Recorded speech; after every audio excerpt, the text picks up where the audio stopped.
Assalamualaikum warahmatullahi wabarakatuh. Alhamdulillahirrabbilalamin. Wassalatu wassalamu ala asrafil anbiya mursalin. Sayyidina maulana Muhammadin wa ala alihi wa sahbihi wa man tabi'ahu amma ba'du. Puji syukur hadir Allah subhanahu wa ta'ala yang telah melimpahkan rahmat, taufik, hidayahnya pada kita semuanya. Sehingga kita bisa melaksanakan ibadah di bulan Ramadan tahun ini dengan penuh kebahagiaan, rasa syukur kita kepada Allah Subhanahu wa taala. Dan kedua kalinya selawat serta salam tetap kita curahkan kepada junjungan Nabi agung kita Muhammad sallallahu alaihi wasallam, di mana Nabi yang kita harapkan syafaatnya min yaumi hada ila yaumil qiyamah. Amin amin ya rabbal alamin. Pemirsa jamaah Al Yutubiyah, pada kesempatan kali ini perkenankanlah saya akan membahas mengenai bagaimana menghapus dosa dengan istighfar dan taubat. Tentu kita sebagai manusia sering disadari maupun tidak,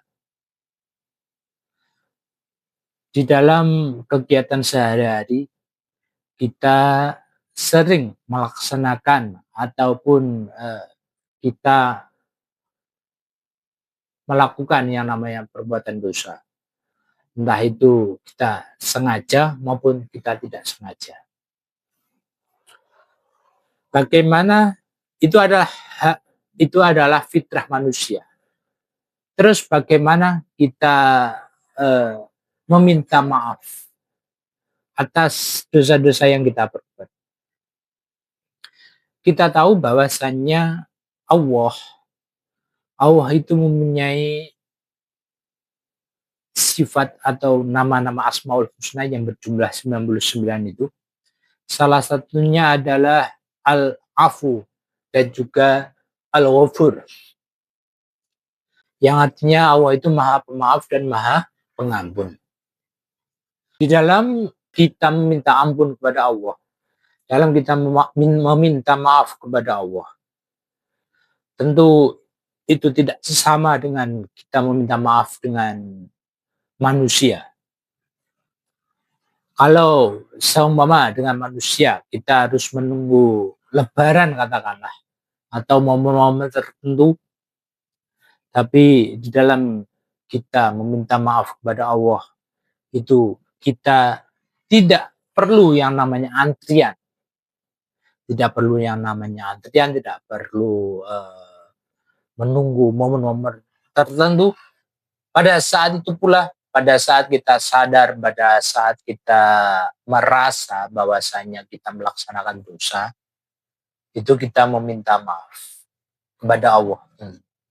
Tentu di dalam meminta maaf kepada Allah, tentu kita harus dengan niat yang tulus dan juga ucapan yang baik, yaitu dengan cara membaca istighfar.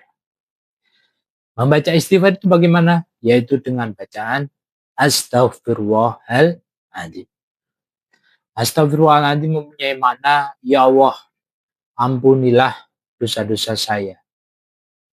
Dengan niat yang tulus, dengan ucapan yang baik, insya Allah, Allah itu maha pengampun. Allah itu akan mengampuni dosa-dosa kita.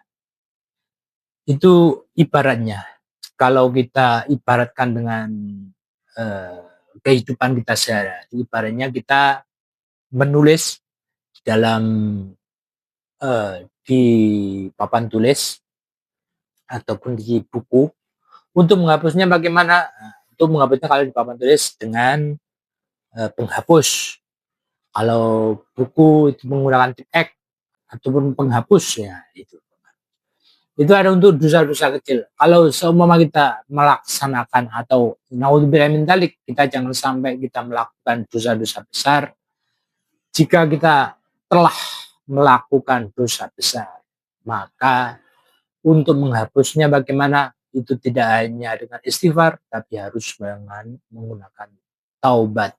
Nah, taubat itu istilahnya kapok bahasa Jawanya, ya, bahasa agamanya taubat. Taubat itu tidak eh, hanya sehari 2 hari saja, tetapi bersaksi atau meyakini tidak akan mengulanginya lagi. Karena di dalam taubat itu adalah ada konsekuensi bahwasanya kita jika mengulanginya lagi, kita akan menerima yang namanya bala atau cobaan yang lebih besar. Oleh sebab itu kita harus berkomitmen apabila kita melaksanakan yang atau kita telah melakukan dosa besar, kita wajib hukumnya untuk bertaubat bersungguh-sungguh atau taubatan nasuha bahasanya. Para hadirin sekalian, bahwasanya Allah Subhanahu wa taala dalam surat Az-Zumar ayat 53 itu sudah menyebutkan bahwasanya sebesar apapun dosa kita, selama kita mau kembali, dan memohon ampun kepada Allah, itu pintu tobat selalu terbuka. Ya. Kita tidak boleh menunggu atau menunda, ibaratnya seperti ini. Kita itu masih muda ibaratnya. Kita masih umur 18 misal. Kita berandai-andai. Oh, nanti saja kalau umur 25 tahun atau umur 30 tahun kita baru bertaubat. Ya kalau kita sampai umur segitu, kalau tidak, naudzubillah min dzalik. Oleh sebab itu, kita sebagai muslim yang baik, yang penuh dengan rasa iman kita kepada Allah, tentu kita tidak boleh yang namanya menunda-nunda yang namanya meminta maaf ataupun bertaubat. Ya. Karena apa? Ajal itu tidak menunggu waktu. Kita tidak tahu apakah hari ini atau besok ataupun lusa yang namanya ajal. Kita menemui ajal. Wallahu a'lam bishawab. Oleh sebab itu perlu kiranya kita muhasabah diri, istilahnya menghisab diri kita sebelum tidur setidaknya, apakah amal kita hari ini itu lebih baik atau lebih buruk. Kalau lebih baik alhamdulillah, kalau lebih buruk kita harus banyak-banyak yang namanya istighfar. Semoga dalam bulan yang penuh rahmat ini kita benar-benar menjadi pribadi yang lebih baik tentunya di kemudian hari.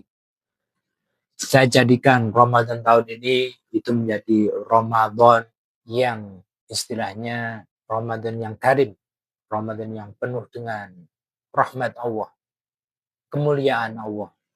Kita jadikan Ramadan tahun ini itu menjadi Ramadan tempat belajar kita, tempat menempa diri kita untuk menjadi pribadi yang lebih baik. Tentu kita ingin menjadi pribadi yang husnul khotimah di akhir hidup kita. Akhirul kalam, wabillahi taufiq hidayah. Assalamualaikum warahmatullahi wabarakatuh.